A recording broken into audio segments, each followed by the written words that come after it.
দাম কত?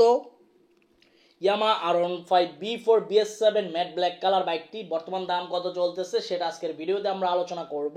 ভিডিওটি প্রথম থেকে শেষ পর্যন্ত আপনাদের ধৈর্য সহকারে দেখতে হবে, তাহলে বুঝতে পারবেন। চলুন কথা না বাড়িয়ে ভিডিওর মূল টপিকে যাই। আসসালামু আলাইকুম guys, it's me Arman Sarwar. আজকের ভিডিওতে কোন ব্র্যান্ডের বাইকের সম্পর্কে কথা বলতে যাচ্ছি অলরেডি থাম্বনেল বা টাইটেল দেখে বুঝিয়ে গেছেন নতুন করে কি বলবো। তবে এখনো পর্যন্ত যারা আরমান সারওয়ার ইউটিউব চ্যানেলটি সাবস্ক্রাইব করেন নাই তারা অবশ্যই আরমান সারওয়ার ইউটিউব চ্যানেলটি সাবস্ক্রাইব করে ফেলবেন, যেন পরবর্তী আপডেট নোটিফিকেশন পেয়ে যান। বন্ধুরা, ইয়ামা R15B4 BS7 বাইকটি কিন্তু বর্তমানে ব্যাপক চাহিদা থাকা সত্ত্বেও মানুষ এখন একটু ইউনিক কালার খুঁজতেছে, যেমন ব্ল্যাকের বিপরীতে আপনার হোয়াইট কালার, রেড কালার, এসব কালারের বাইক বেশি ক্রয় করতেছে। তো যাই হোক, বর্তমানে অনেকে ব্ল্যাক কালার R15B4 BS7 বাইকের দাম জানতে চান।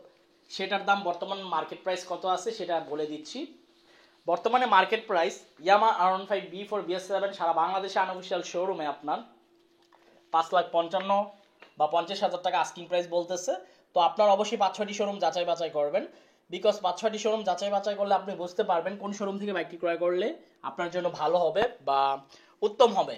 সেজন্য আপনার অবশ্যই 5-6টি শোরুম যাচাই বাছাই করবেন, 5-6টি শোরুম যাচাই বাছাই করে তারপর বাইক ক্রয় করবেন।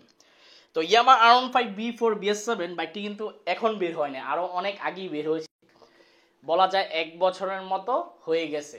তো আপনারা যাচাই বাছাই করতে পারেন। আর ফিচার্সের সম্পর্কে নতুন করে কিছু বলার নাই, কারণ এই বাইকটির ফিচার্স বা আপডেট ইনফরমেশন কি কি আছে সেটা আপনারা সবাই কম বেশ জানেন। আমি জাস্ট শর্টকাটে মার্কেট প্রাইস কত সেটা বলে দিয়েছি। তো এই ছিল আজকের ভিডিওর আপডেট ইনফরমেশন। আই হোপ আজকের ভিডিওটি আপনাদের ভালো লাগছে। যদি ভিডিওটি ভালো লেগে থাকে তাহলে অবশ্যই লাইক বাটনে লাইক দিয়ে দিবেন। আর আপনাদের সবাইকে অসংখ্য ধন্যবাদ এভাবে আমাকে সাপোর্ট দেওয়ার জন্য। ভবিষ্যতে এইভাবে আমাকে সাপোর্ট দিয়ে যাবেন। ধন্যবাদ ভিডিওটি প্রথম থেকে শেষ পর্যন্ত দেখার জন্য এবং আল্লাহ হাফেজ।